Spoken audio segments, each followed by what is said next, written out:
Bismillahirrahmanirrahim. Assalamualaikum warahmatullahi wabarakatuh. Alhamdulillah. Salatu wassalamu ala Rasulillah wa ala alihi wa ashabi wa mawala. Hadirin dan hadirat yang dirahmati oleh Allah Subhanahu wa taala.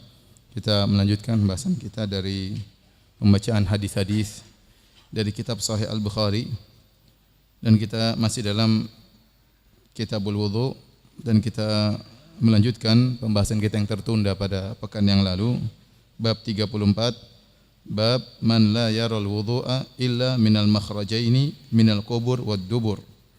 Bab tentang pendapat orang-orang yang beranggapan bahwasanya tidak wajib wudu kecuali atau tidak batal wudu kecuali disebabkan yang keluar dari kubul dan dubur. Adapun selain itu maka tidak membatalkan wudu. Liqaulihi ta'ala, karena Allah berfirman, au jaa'a ahadum minkum minal gha'it.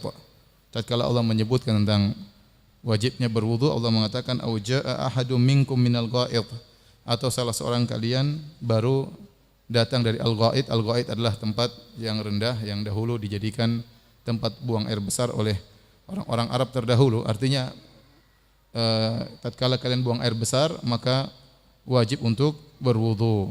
Demikian juga karena kencing atau buang air besar.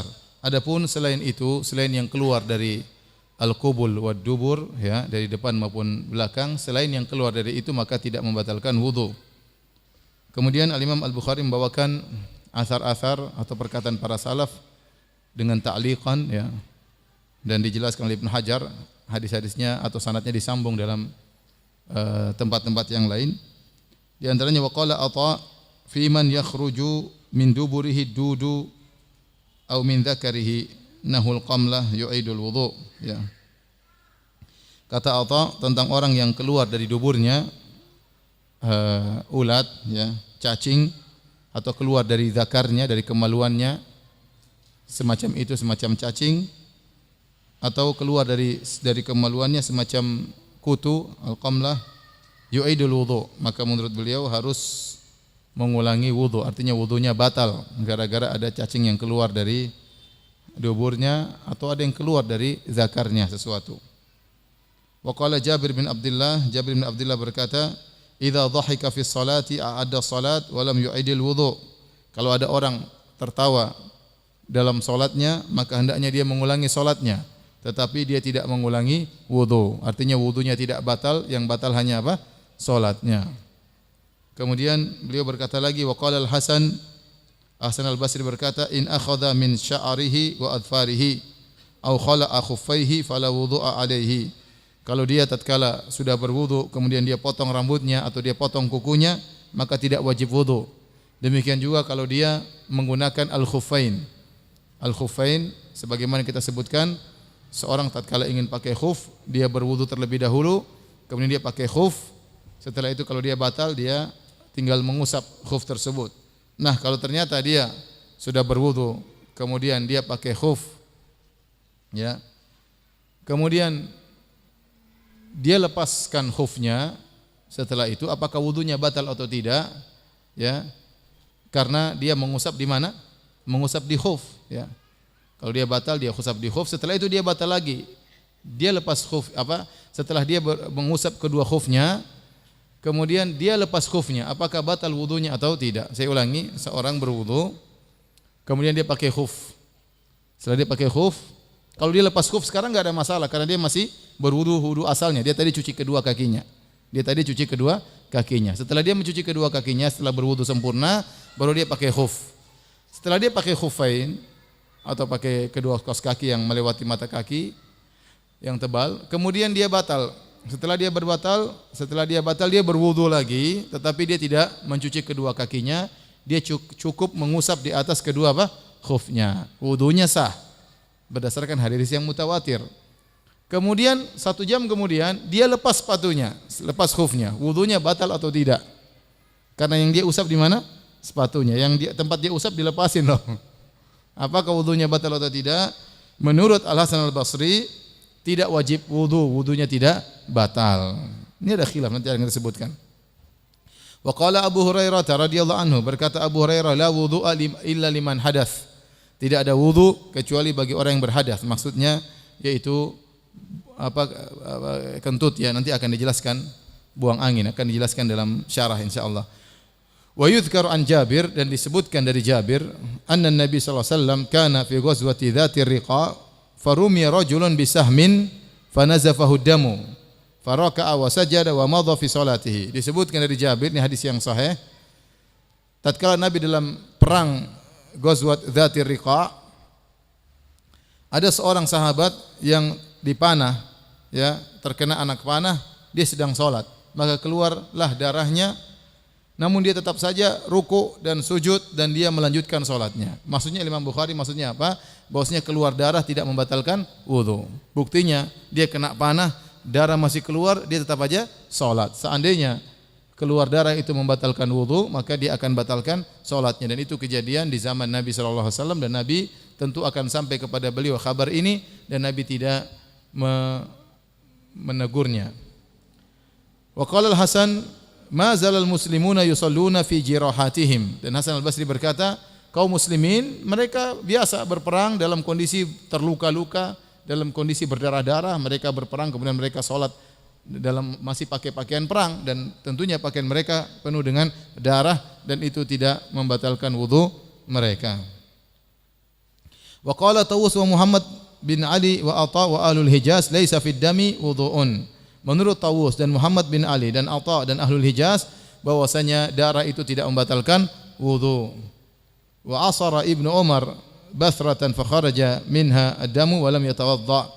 Ya, bahwasanya Ibnu Umar pernah keluar darah dan dia pun tidak berwudu. Wa basaqa Ibnu Abi Aufa daman fa madha fi salatihi. Demikian juga ada seorang sahabat Ibnu Abi Aufa, dia pernah buang ludah, ternyata keluar darah dan dia tidak membatalkan wudunya, dia tetap melanjutkan salatnya.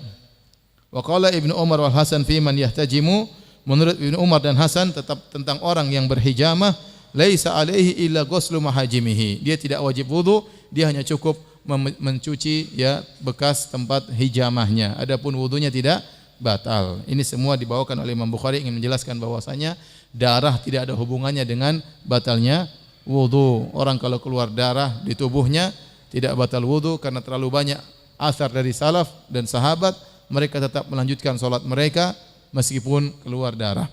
Baik, kita akan membahas tentang pembatal-pembatal wudu secara global.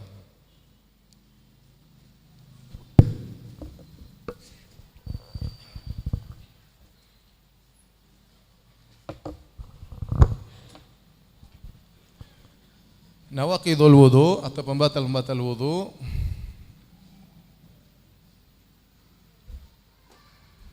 Tentu ada yang diperselisihkan dan ada yang disepakati tentang pembatal-pembatal wudu tersebut. Secara umum kita bisa bagi menjadi dua, ya. Yang keluar dari dua jalan. Maksudnya apa? Kubul dan apa? Kubul dan dubur. Ini yang keluar selain dari dua jalan. Adapun yang keluar dari dua jalan, maka ada dua hal, ya. Yang pertama, sesuatu yang biasanya keluar, yang biasa, seperti mani, mazi, apalagi baul, kencing,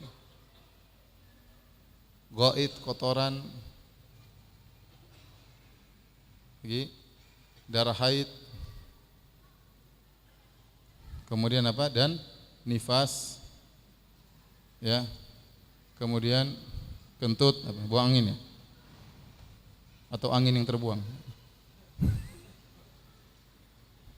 Kalau buang angin kan fiilnya, perbuatannya. Anginnya disebut apa? Angin yang terbuang, ya. Ini ijma ulama membatalkan wudu, tidak ada khilaf.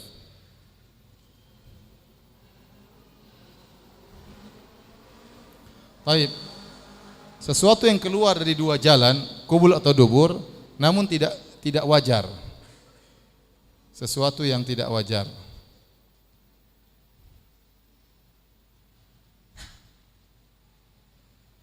Sesuatu yang tidak wajar. Contoh, ya.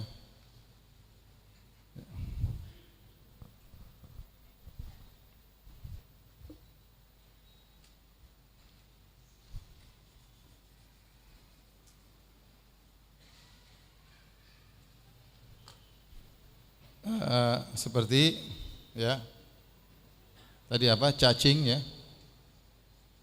cacing, dia apa, kutu ya, serangga, semacam itulah. Ini ada khilaf. Ini apa? Khilaf. Dua pendapat. Sebagian ulama mengatakan membatalkan wudu, dan ini pendapat jumhur ulama.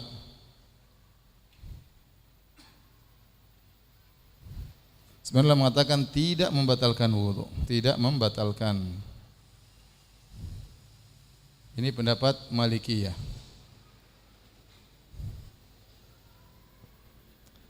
Kemudian juga misalnya angin yang terbuang atau angin yang keluar.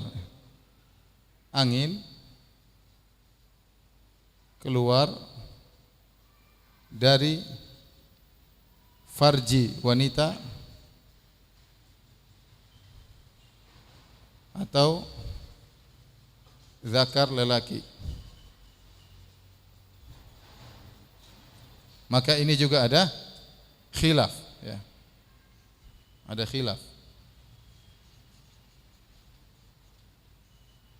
Ada yang mengatakan membatalkan wudu,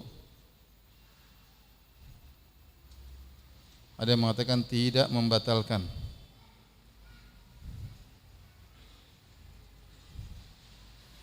Ada yang merinci, saya lebih condong bahwasanya itu bukan membatal wudu.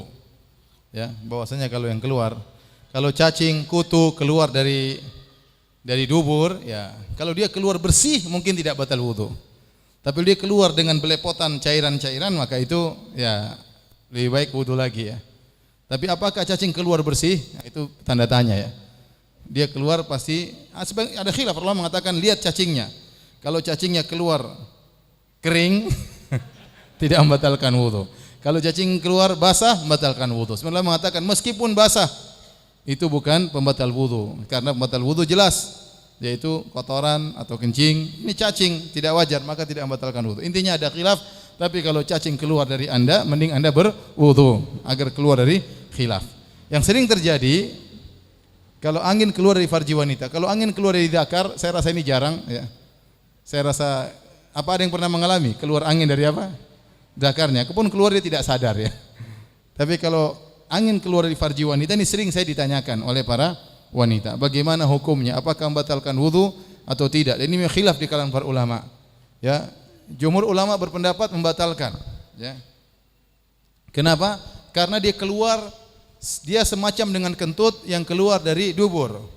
Tatkala dia keluar dari farji, maka itu juga sesuatu yang keluar dari sabilain, dari kubul maupun dubur. Dan kita sudah punya kaedah yang keluar dari depan maupun belakang membatalkan apa?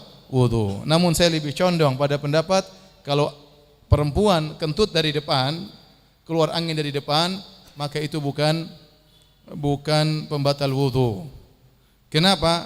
Karena perkataan semua yang keluar dari kubul maupun dubur membatalkan wudu itu bukan hadis Nabi sallallahu alaihi wasallam. Itu hanya kaidah yang disimpulkan oleh para ulama, kaidah aglabiyah, ya dominan. Karena kebanyakan yang membatalkan wudu keluar di depan dan dari belakang, ya. Ini seperti kita sebutkan, mani, kencing, madhi, kotoran, darah nifas, darah haid, buang angin dan yang lainnya, rata-rata keluar dari depan dan belakang, sehingga mereka membuat kaidah aglabiyah, kaidah yang dominan secara umum. Namun kaidah tersebut ada pengecualian. Kecuali kalau Nabi yang bersabda semua yang keluar dari belakang dan depan batalkan wudu, maka kita mengatakan kentut wanita dari depan batalkan wudu. Namun tatkala itu bukan hadis Nabi sallallahu alaihi wasallam dan ini sesuatu yang tidak wajar ya. Dan Nabi tidak pernah menyebutkan dalam hadis-hadisnya maka kita katakan bahwasanya kalau seorang wanita kentut dari depan maka tidak membatalkan wudu. Ya. Dan kecuali kata para ulama, angin yang dia keluarkan tadi bau kotoran. Berarti itu hukumnya sama dengan apa? Kentut ya. Tapi keluarnya dari depan. Ya, berarti dia bukan sisa-sisa dari kotoran. Adapun angin keluar dari belakang jelas itu sisa-sisa dari kotoran sehingga keluar angin yang berhembus. Taib, saya lebih condong bahwasanya angin tersebut tidak membatalkan wudu. Ya. Adapun kalau yang keluar dari selain dua jalan, ya, seperti contohnya, ya, muntah, ya.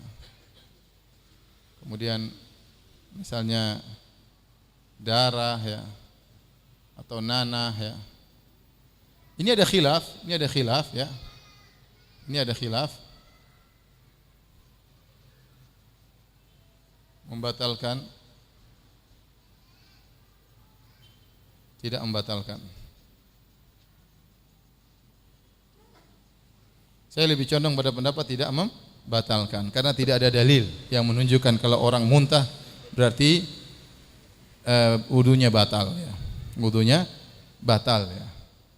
Demikian juga tidak ada dalil bahwasanya darah kalau keluar membatalkan wudu. Bahkan tadi kita sebutkan banyak dalil yang disebutkan oleh Al-Imam Al-Bukhari rahimahullahu taala. Terutama tadi kisah tentang tentang sahabat yang salat kemudian darahnya keluar. Terjadi pada perang Zatur Riqa. Waktu itu Nabi sallallahu alaihi wasallam sedang berkemah atau nginap di salah satu syi'ab, yaitu jalan di antara dua gunung. Syi'ab itu namanya jalan di antara dua gunung. Nah, di mulut jalan tersebut, di awal jalan tersebut harus ada yang jaga. Waktu itu kebetulan dua orang saling sepakat untuk menjaga atau dapat tugas untuk menjaga malam, berjaga malam. Satunya muhajiri, satunya ansari. Yang muhajiri adalah Ammar bin Yasir, yang ansari namanya Abbad bin Bishr radhiyallahu anhuma. Waktu itu muhajiri, sang muhajirin, dia tidur, sekarang bagian tugas kepada Al-Ansari, Abbad bin Bishr. Maka waktu dia juga jaga malam, dia pun sholat. Waktu dia sholat, tiba-tiba musuh datang, ada seorang manah dia, sehingga terkena tubuhnya, sehingga mengalirlah darah. Dan dia cabut anak panah tersebut, kemudian tetap melanjutkan sholatnya. Kemudian dia ruku dan dia sujud. Kemudian dipanah lagi kedua kali. Kemudian dia mencabut panah tersebut dan tetap melanjutkan sholatnya. Sampai dipanah 3 kali, darah terus mengalir dan dia tetap sholat. Setelah selesai, maka dia bangunkan temannya mengatakan, kenapa kau tidak kabarkan kepadaku? Kenapa kau tidak kabarkan kepada? Kata dia, saya tadi sedang sholat. Kenapa kau tidak putuskan sholatmu? Saya tadi sedang baca satu surat, saya tidak ingin memutuskan bacaan tersebut di tengah jalan. Surat tersebut adalah surat Al-Kahfi, ya. Kalau kita dipanah langsung qul huwallahu ahad Allahus samad. Lam yalid wa lam yulad wa lam yakul lahu kufuwan ahad. Tetapi sahabat ini Abbad bin Bishr tetap bertahan baca surat Al-Kahfi sampai selesai karena dia merasakan ibadah yang luar biasa meskipun harus terpanah tiga kali. Ya, ini menunjukkan darah keluar dan dia tetap aja salat. Kemudian juga dalam peperangan tadi Hasan al-Basri mengatakan kanu yusalluna wa ma zalal muslimuna yusalluna fi jarahatihim. Dan senantiasa kaum muslimin dari dulu sampai sekarang mereka salat dalam kondisi terluka-luka dalam peperangan dan tentunya darah mereka mengalir kemana-mana, ya.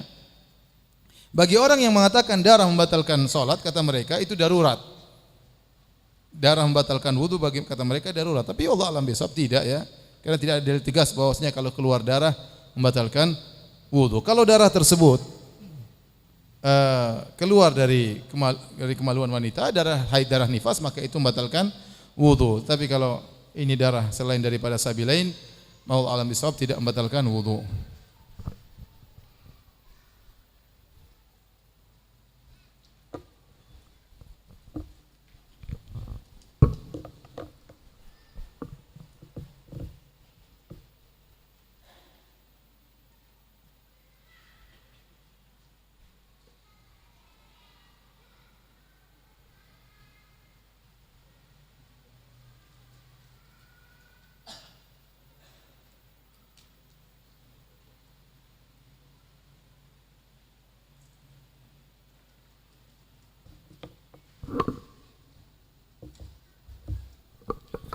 Ada saya satu lupa juga ya. Yang keluar ini ya, yang tidak wajar ya, angin keluar dari farji wanita.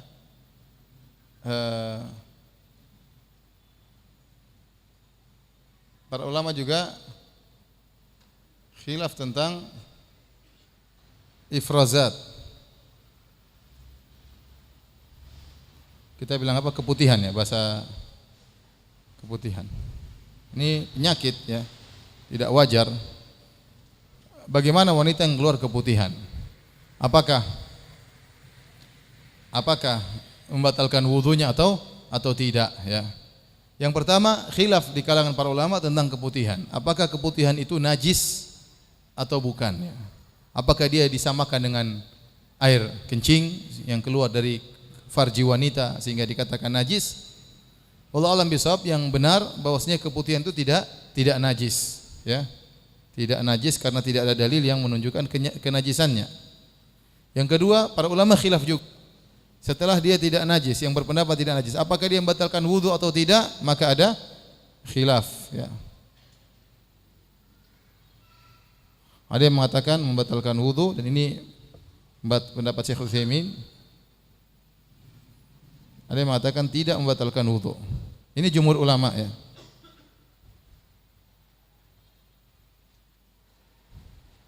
Ini dipilih oleh muridnya Syekh Khalid Al-Muslih, bahkan mantunya mengatakan bahwasanya tidak membatalkan wudu ya.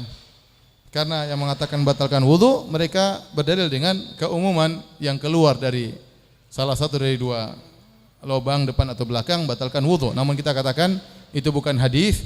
Yang kedua, tentu di zaman Nabi SAW juga para sahabiat mengalami ini ya. Sebagaimana dialami oleh wanita sekarang, wanita dahulu juga mengalami hal ini ya. Namun, dan ini banyak menimpa wanita, namun tidak pernah Nabi menjelaskan bahwasanya keputihan itu membatalkan wudu. Seandainya itu membatalkan wudu, tentunya akan ada yang bercerita, akan ada yang menyampaikan, dan Nabi akan berfatwa. Namun karena tidak ada yang menunjukkan akan hal ini, maka yang benar wallahu a'lam bishawab bahwasanya keputihan tidak najis dan tidak membatalkan wudu. Wallahu a'lam bishawab.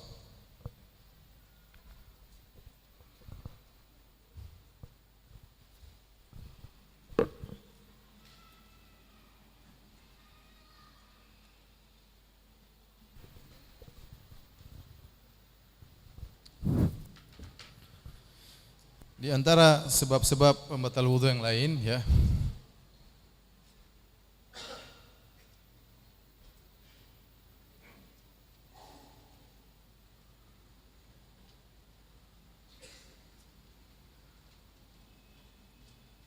ada beberapa sebab-sebab ya. Yang pertama,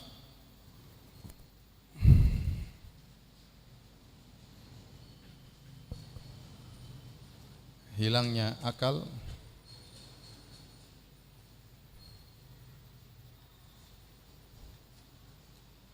Yang kedua, tertawa. Terbahak-bahak ya. Yang tiga, menyentuh wanita. Empat, memegang kemaluan.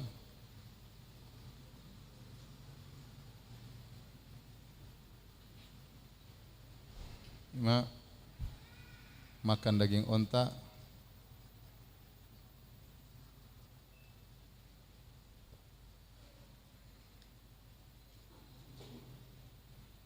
Kemudian memandikan mayat.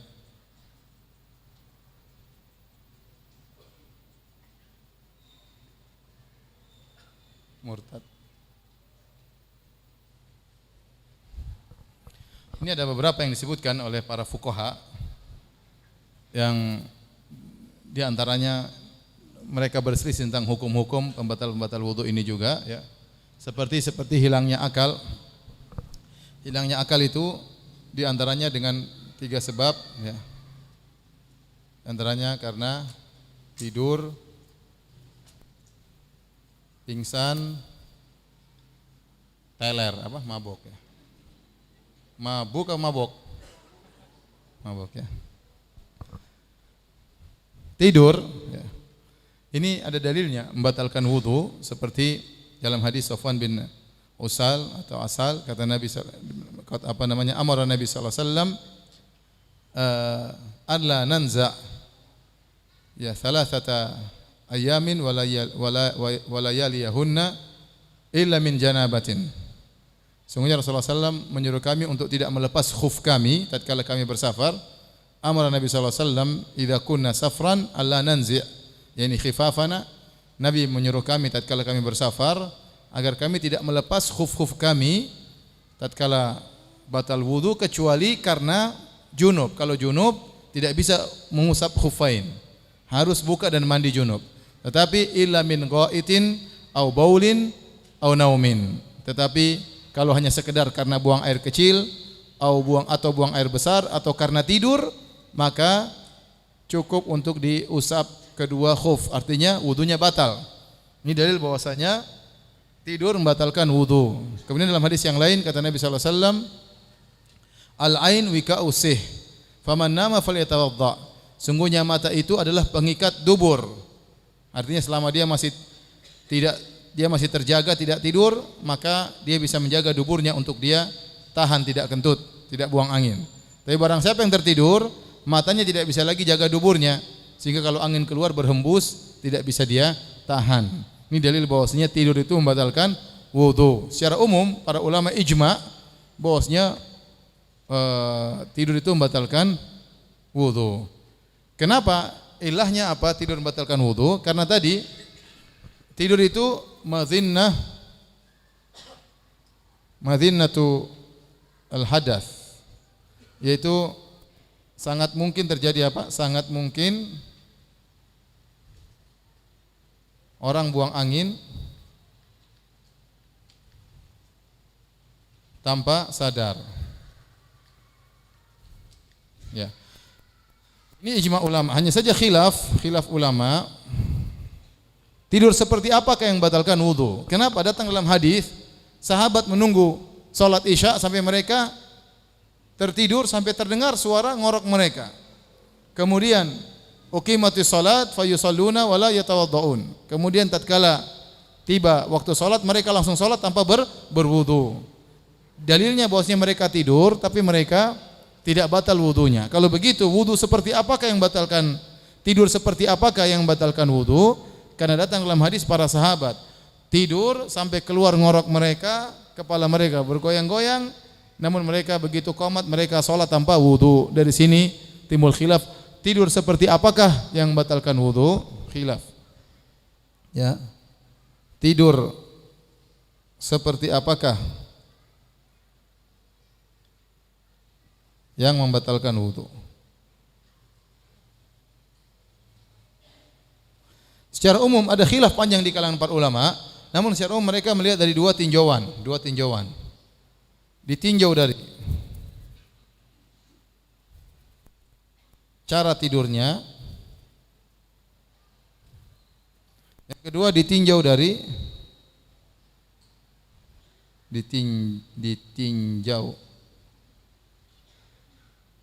dari pulas tidaknya.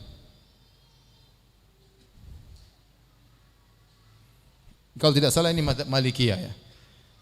Yang mengatakan ditinjau dari tidurnya, mereka khilaf juga. Ada yang mengatakan kalau tidurnya duduk ya, atau ruku, atau sujud, atau jalan, maka tidak membatalkan wudu. Jadi kalau tidur sambil berjalan tidak membatalkan apa?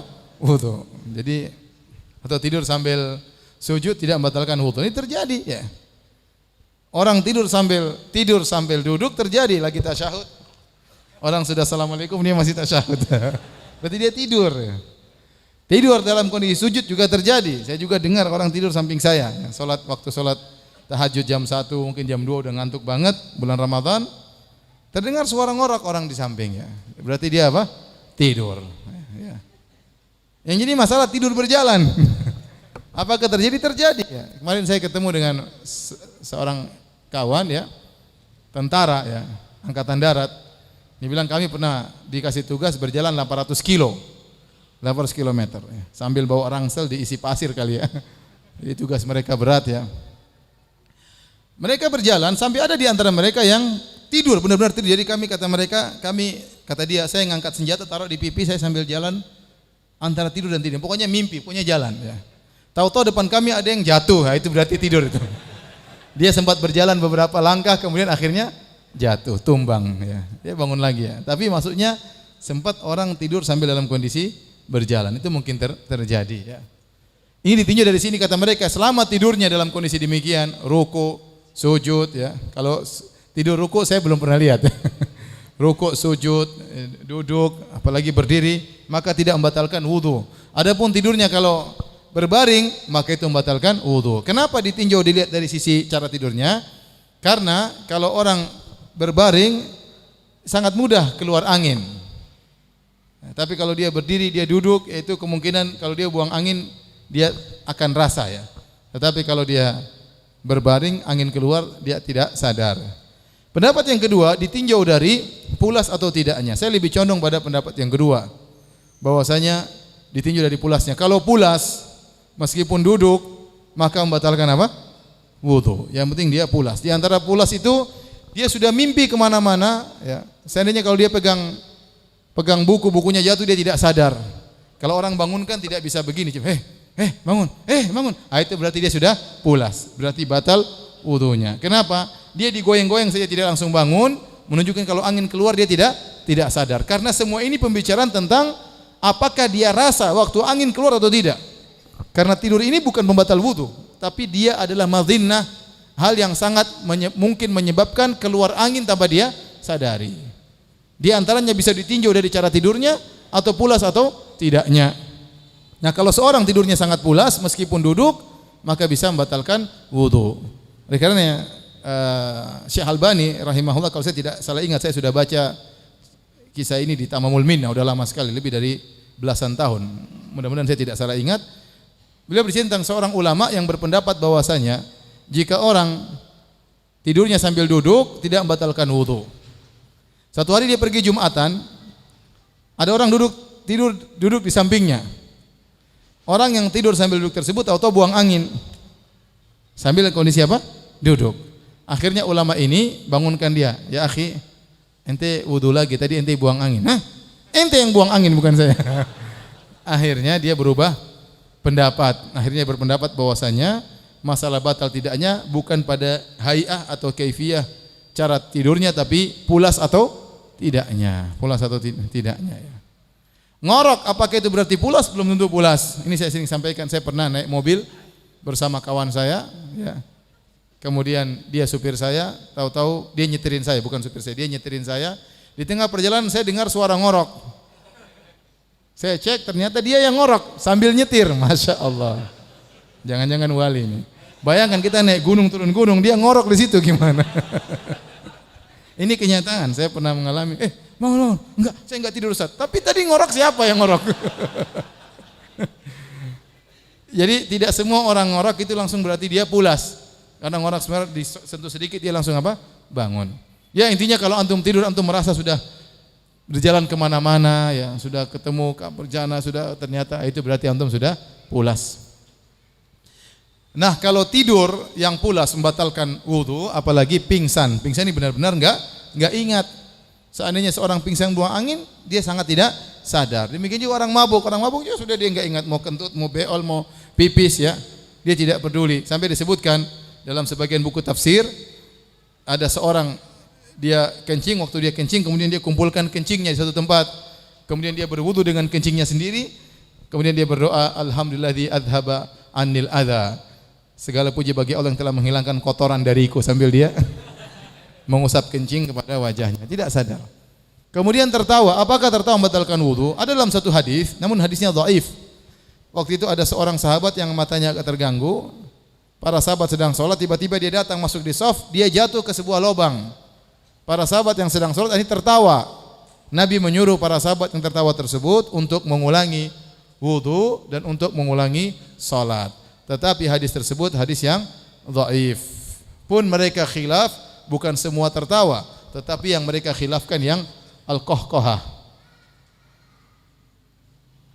Al-qahqahah itu terbahak-bahak, terbahak-bahak. Ada namanya tabassum. Tabassum itu senyum. Senyum itu seorang menunjukkan riang gembira sambil kelihatan sedikit giginya. Itu namanya apa? Senyum. Di atas senyum namanya dhahik. Dhahik artinya tertawa, keluar suara tapi yang dengar dia sendiri. Itu. Tapi kalau qahqahah itu dia tertawa 2 meter dengar dia tertawa. Itu berarti itulah yang diperselisihkan oleh para ulama, apakah membatalkan wudu atau membatalkan salat. Namun bagaimanapun hadisnya apa? Dhaif ya. Mereka mengatakan sebenarnya berpendapat kalau seorang tertawa dalam salatnya batal, wudunya tidak. Ya. Namun wallahu a'lam bishawab ya, yang benar ini tidak membatalkan wudu. Ada yang mengatakan ketawa membatalkan wudu, salatnya batal, wudunya batal, tapi itu hadisnya dhaif ya. Yang jelas tertawa tidak membatalkan wudu. Kalau tertawa membatalkan wudu, kita sering batal wudu kita ya. Kemudian di antaranya menyentuh wanita. Menyentuh wanita juga ini khilaf yang kuat ya. Sebenarnya Allah membawakan kenapa menyentuh wanita membatalkan wudu, karena dia madhinnah. Sangat mungkin seorang menyentuh wanita akhirnya keluar madhi. Dan keluar madhi membatalkan apa? Wudu dengan ijma' ulama.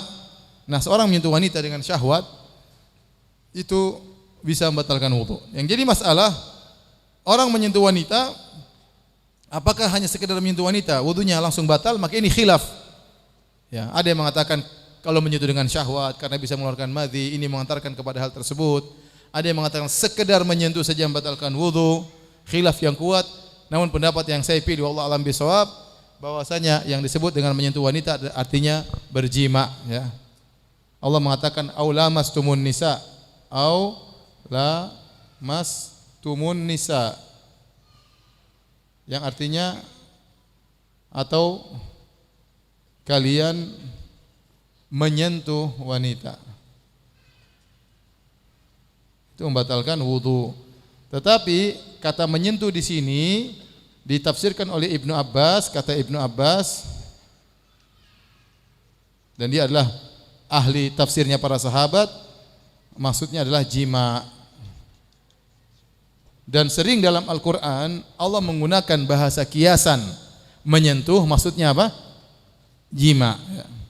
Seperti min qabli an tamassuhunna, kalau kalian menceraikan istri kalian sebelum kalian sentuh, di antaranya sebelum kalian jimai ya. Jadi kalimat al-mas atau lams maksudnya adalah jima. Ini kata kiasan dari Allah, kata yang halus, maksudnya adalah jima. Jadi yang benar kalau sekedar menyentuh tidak membatalkan wudu.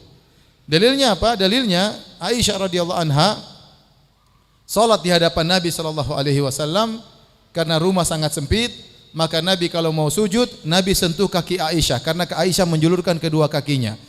Kalau Nabi sujud, Nabi akan sujud di atas kedua kaki Aisyah.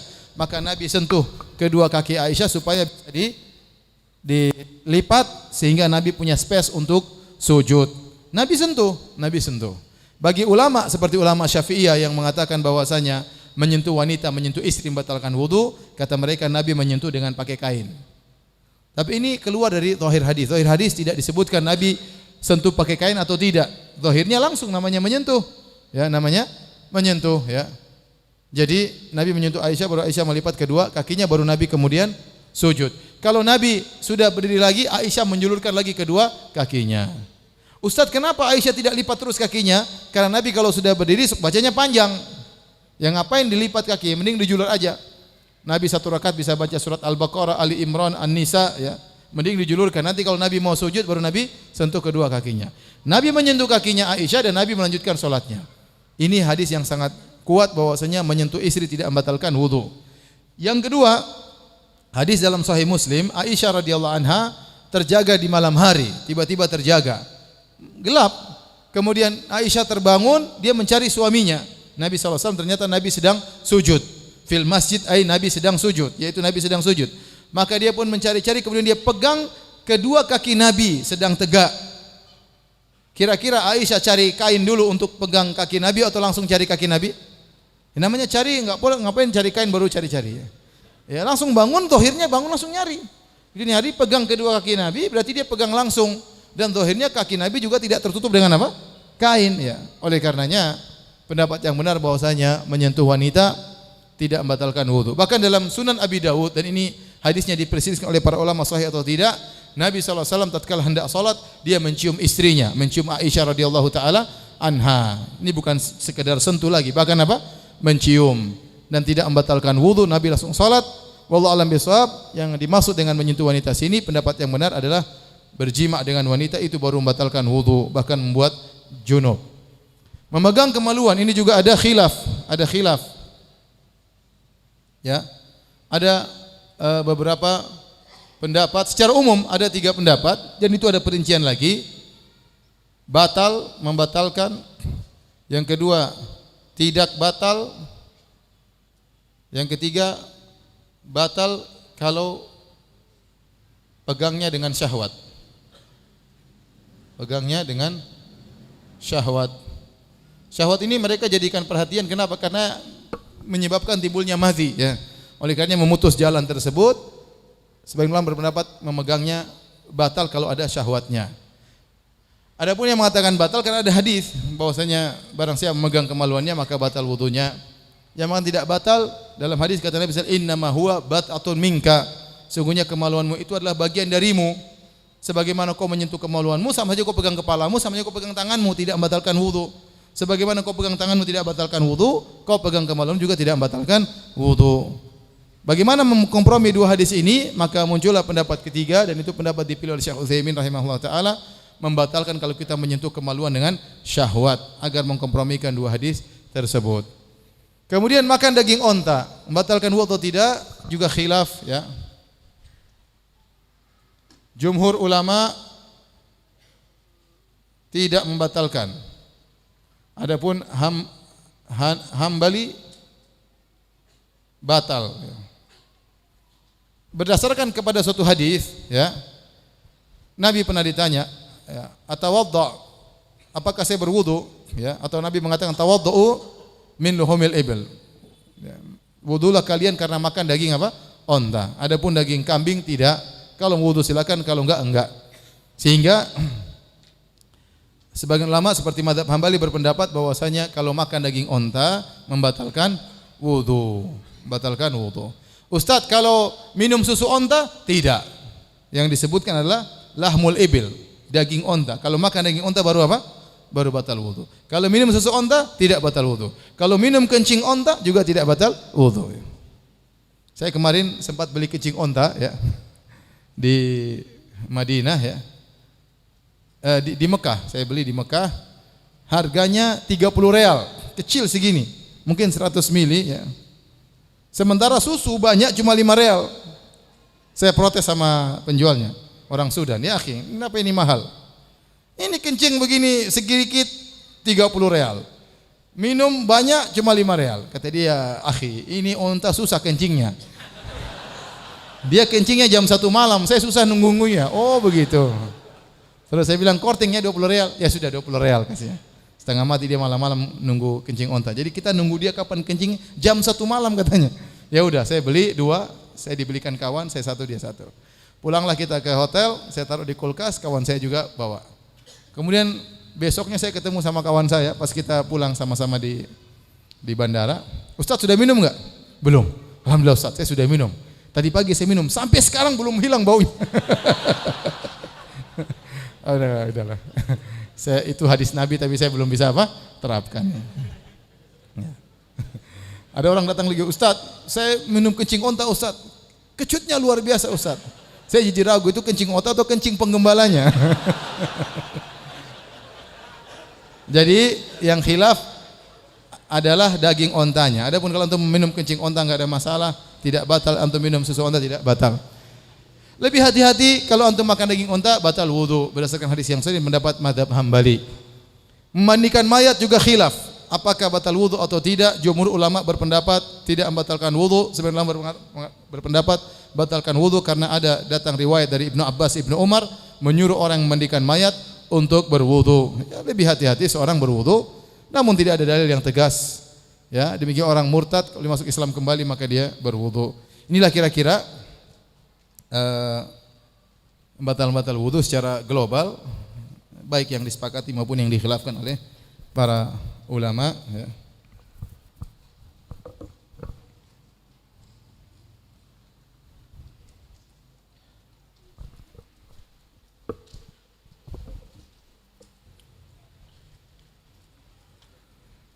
Baik.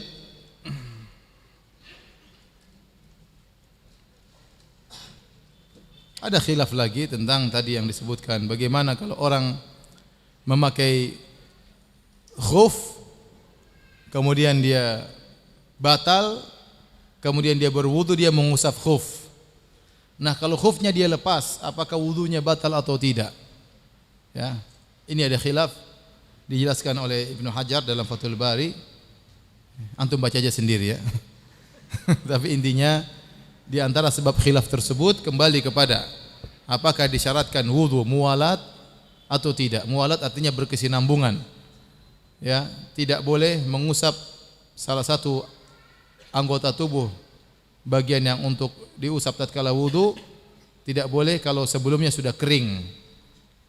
Contohnya begini, seorang berwudu namanya muwalat ya, ini khilaf ya. Seorang berwudu dia cuci wajahnya. Setelah wajah kemudian cuci apa? Tangan kan? Setelah wajah kemudian tangan. Waktu dia mau cuci tangan tiba-tiba ada telepon. Kemudian dia angkat telepon. Dia angkat telepon 3 menit. Setelah selesai telepon dia lanjutkan cuci tangan. Boleh atau tidak?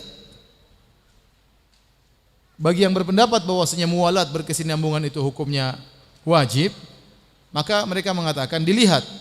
Kalau air di wajahnya masih basah, maka dia boleh lanjut. Tapi kalau air di wajahnya sudah kering, maka dia harus ulang dari awal ya. Karena wudu disyaratkan harus tertib dan berkesinambungan. Nah, bagi mereka yang berpendapat bahwasanya wudu syaratnya harus tertib, jika seorang sudah pakai khuf kemudian dia batal, kemudian dia berwudu dengan mengusap khuf tersebut, begitu dia buka khuf bagi yang persyaratkan muwalat, maka dilihat kalau sudah lama antara dia buka khuf dengan wudunya itu baru 1 menit, maka gampang dia tinggal buka khuf, dia cuci kedua kakinya karena masih berkesinambungan. Tapi kalau dia buka khufnya 1 jam setelah dia berwudu, maka batal. Maka batal. Karena jelas bagian tubuh yang lain sudah kering. Bagi yang berpendapat tidak muwalat, kata mereka, tidak apa-apa meskipun sudah dilepas 1 jam berikutnya, tinggal cuci kedua kaki. Karena tidak dipersyaratkan harus berkesinambungan. Seakan-akan khufnya batal, kita ganti langsung dengan cuci kaki. Antum setengah paham ya. Ya sudahlah, mau diapain ya. Thayyib, kita sholat dulu, nanti baru kita lihat tanya jawab. Wallahu ta'ala alam bisawab.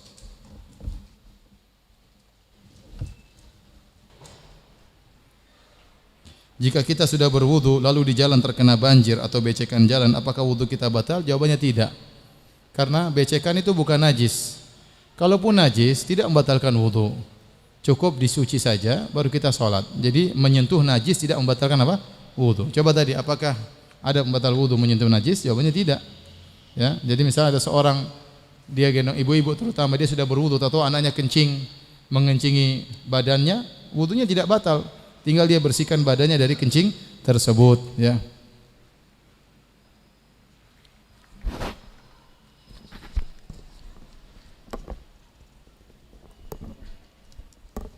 Ustadz, bolehkah kita berwudu sekali-sekali atau 2 kali? 2 kali usapan boleh, sekali-sekali boleh, 2 kali boleh, yang paling afdal 3 kali.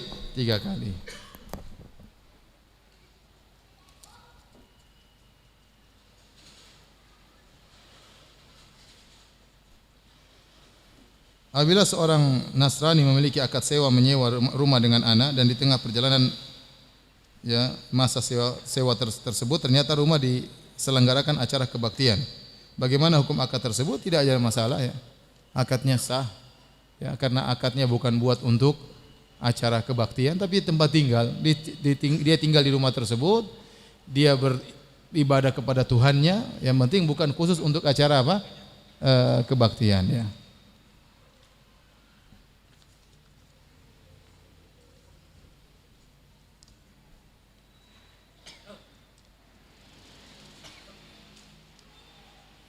Ini tadi sebab-sebab pembatal wudu salah satunya adalah tidur. Bagaimana kalau Jumatan pada saat khatib ceramah kita tertidur? Emang ceramah khatib bukan tidur ya? Apakah harus wudu lagi? Tadi dilihat tidurnya seperti apa. Kalau tidurnya benar-benar pulas, kita benar-benar bermimpi, ya. Ya. Tahu-tahu qomat kita masih tidur, ya ini berarti kita wudu, ya. Kita wudu karena kita benar-benar pulas.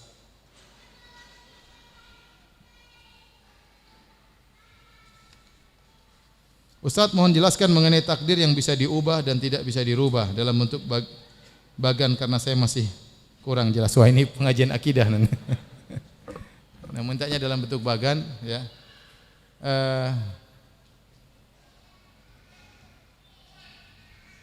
Enggak apa-apa lah ya.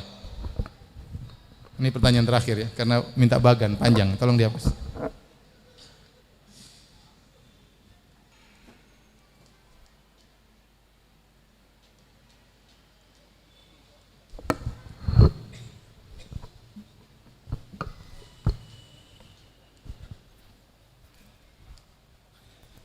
Jadi takdir, ya.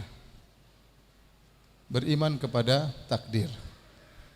Takdir memiliki 4 tingkatan, ya. Memiliki 4 tingkatan yang disebut dengan maratibul qadar. Yang pertama namanya ilmu Allah sabiq, yaitu ilmu Allah. Ilmu Allah yang azali, yang mengetahui segala sesuatu.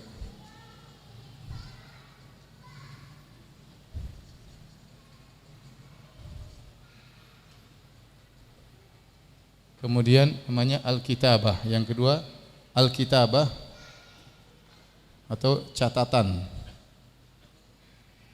Yang ketiga namanya al-masyiah, namanya kehendak. Namanya yang terakhir al-khalq. Al-khalq itu apa? Penciptaan. Jadi saya kasih logika sederhana. Takdir kata sebagian sahabat, al-qadaru qudratullah. Takdir itu adalah kekuasaan Allah. Maksudnya apa? Saya kasih logika sederhana. Seorang muhandis, arsitek atau yang ingin bikin bangunan lah. Dia punya perencanaan, dia ingin bikin rumah, ingin bikin bangunan, maka ilmu dia tentang bangunan tersebut dia sudah pikirkan. Saya akan bikin begini. Setelah itu dia konsepkan, dia tulis rencana tersebut, paham? Dia tuliskan, kemudian ada saatnya tatkala dia ingin melaksanakan, dia berkehendak, maka dia bikin secara tahapan. Saya ciptakan ini dulu, saya bangun ini dulu, akhir sampai jadi apa? Rumah. Itu berarti insinyur yang hebat. Dia kerjakan sesuai dengan perencanaan. Nah, Allah Subhanahu wa taala tatkala menjalankan semua yang di alam semesta ini sesuai dengan perencanaan Allah Subhanahu wa taala, ya. Tidak ada yang meleset dan Allah sudah tahu apa yang dia kerjakan dan apa yang akan terjadi. Semua ilmu itu tersebut dalam ilmu Allah. Jadi ilmu Allah maha luas. Di antara ilmu Allah yang luas tersebut adalah ilmu tentang apa yang terjadi di alam semesta sampai hari kiamat, ya. Allah tahu tentang apa yang terjadi, seluruhnya apa yang terjadi. Seandainya yang tidak terjadi, apa yang terjadi, yang tidak terjadi, seandainya terjadi bagaimana terjadinya, ya. Allah tahu semuanya. Nah, setelah itu Allah catat di suatu namanya al-kitabah. Kata Nabi SAW, awwalu ma khalaqallahu al-qalam. Yang pertama Allah ciptakan pena. Kata Allah, uktub, tulislah. Kata pena, wa madza aktub? Apa yang harus aku tulis? Uktub maqadir kulli syai'. Kata Allah, tulislah takdir segala sesuatu, ya, sampai hari kiamat. Dalam hadis yang lain kata Nabi sallallahu alaihi wasallam, "Inna Allah kataba maqadir al-khalaiq qabla an yakhluqa as-samawati wal ard bi 50 alf sanah." Allah mencatat takdir seluruh makhluk 50.000 tahun sebelum Allah ciptakan langit dan bumi. Nah, ilmu tentang sebagian ilmu Allah, bukan seluruhnya. Sebagian ilmu Allah tentang apa yang akan dilakukan oleh manusia, makhluk sampai hari kiamat, Allah tuh catat di namanya Al-Lauhil Mahfuz.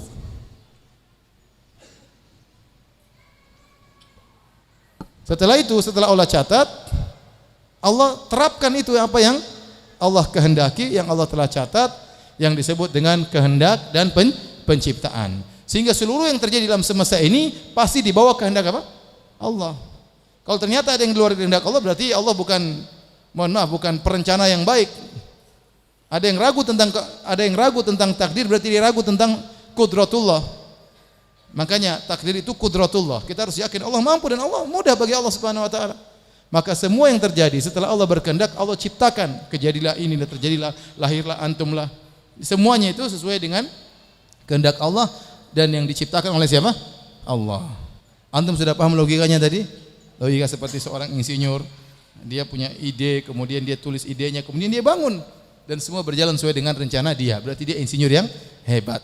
Apalagi Allah walillahil matsalul a'la. Nah, Allah catat seluruhnya dalam Lauhil Mahfuz. Lauhil Mahfuz ini yang tahu hanya Allah. Malaikat dan nabi tidak tahu.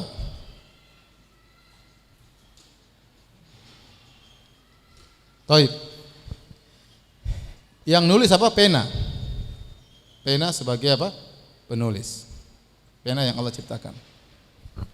Namanya Lauhil Mahfuz. Lauhil Mahfuz ini tercatat semuanya. Istilahnya kita database-nya ya. Setelah Lauhil Mahfuz ada namanya takdir-takdir yang lain. Ini ada cabang-cabangnya di bawahnya ya. Ya, ada namanya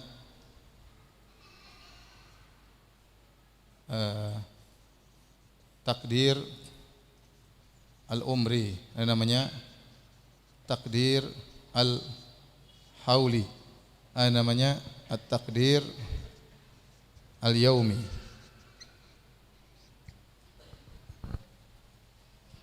Takdir al-umri maksudnya takdir berkaitan dengan manusia. Di antaranya dalam hadis dalam Arba'in Nawawi hadis keempat, hadis Shadiqul Masduq, hadis Ibnu Mas'ud, kata Nabi SAW, ya, seorang tatkala bayi sudah mencapai dikirimkan ruh, mencapai umur tertentu, kata Nabi, fayursalu ilaihi malak fayanfakhu fihi ruh. Allah kirimkan malaikat, lalu malaikat tiupkan apa? Ruh ke dalam janin tersebut. Wa yu'maru bi arba'i kalimat. Kemudian malaikat tersebut diperintahkan untuk mencatat 4 perkara. Bikat bi rizkihi, suruh catat rizkinya. Wa ajalihi, ajalnya, ya. Wa amalihi, amalnya. Syakin am sa'id, neraka atau surga, dicatat oleh apa? Malaikat. Ini namanya takdir umri, berkaitan dengan janin. Janin. Saya tanya sama antum, yang tahu siapa? Allah dan malaikat. Malaikat pencatat. Yang nyatat siapa? Malaikat. Paham? Ada namanya takdir hauli. Takdir hauli itu takdir tahunan. Yang ini sebenarnya diambil dari database Lauhil Mahfuz. Paham? Lauhil Mahfuz itu segalanya, bukan cuma berkaitan dengan satu janin ini. Berkaitan dengan hewan, semuanya tercatat di Lauhil Mahfuz. Salah satu datanya diambil, ditulis namanya takdir umuri. Takdir berkaitan dengan kehidupan umur sang janin tersebut. Seumur hidup dia bagaimana? Ada namanya takdir hauli, takdir tahunan. Takdir tahunan. Itu setiap Lailatul Qadar, setiap malam Lailatul Qadar.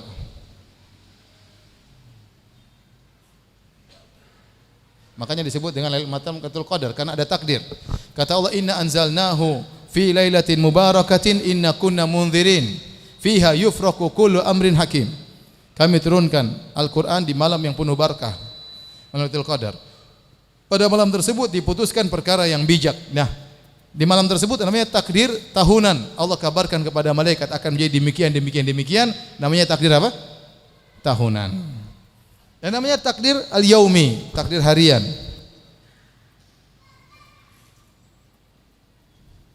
Yang Allah berfirman dalam surat Ar-Rahman, kulla yaumin huwa fi sya'an. Setiap hari Allah dalam kesibukan, Allah memutuskan, Allah menentukan. Itu setiap hari Allah sebutkan apa yang terjadi hari ini, itu tiap hari juga ada. Yang ini semua kembali kepada Lauhil apa? Mahfuz. Paham? Ini istilahnya database utama ya. Taib. Yang dirubah inilah takdir yang ditulis oleh malaikat. Kata Allah berfirman dalam surat Ar-Ra'd, yamhullahu ma yasha'u wa yuthbit wa indahu ummul kitab. Sungguhnya Allah menghapus yang Allah kehendaki dan Allah mencatat apa yang Allah kehendaki, dan di sisi Allah ada Lauhil Mahfuz, umul kitab yang tidak mungkin berubah. Nah, malaikat misalnya nyatat ya, si Joni misalnya ya, umurnya meninggal umur 65, rezekinya 3 miliar ya. Tapi karena Joni ini dia beramal soleh, kemudian dia melakukan silaturahmi dan yang lainnya, Allah bilang malaikat rubah itu. 65 jadikan 95. 3 miliar jadikan 30 miliar. Ya. Akhirnya malaikat hapus, malaikat catat yang baru. Nah, ini terjadi perubahan. Nah, perubahan ini dari 30 miliar, 3 miliar ya 30 miliar, 65 tahun jadi 95 tahun, semuanya sudah tercatat di Lauhil Mahfuz.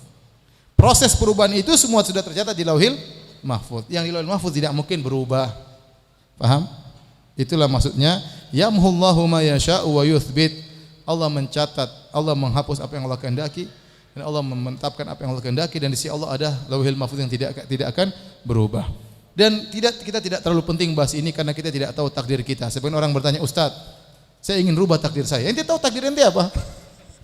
Kalau ente tahu silakan. Ente enggak tahu takdir ente jadi apa, masuk surga atau masuk neraka, orang kaya atau orang miskin. Ente kan enggak tahu. Yang jelas Anda berusaha berdoa kepada Allah. Doa bisa merubah takdir, catatan malaikat. Silaturahmi bisa merubah. Mungkin malaikat catat ente miskin, ente bisa berubah jadi kaya. Lakukan sebab-sebab yang bisa memperbaiki kehidupan antum ya. Tapi antum yakin semua sudah ditakdirkan oleh Allah Subhanahu wa taala. Demikian kajian kita malam hari ini. Insyaallah kita lanjutkan pekan depan. Subhanakallah bihamdik asyhadu alla ilaha illa anta astaghfiruka wa atubu ilaik. Assalamualaikum warahmatullahi wabarakatuh.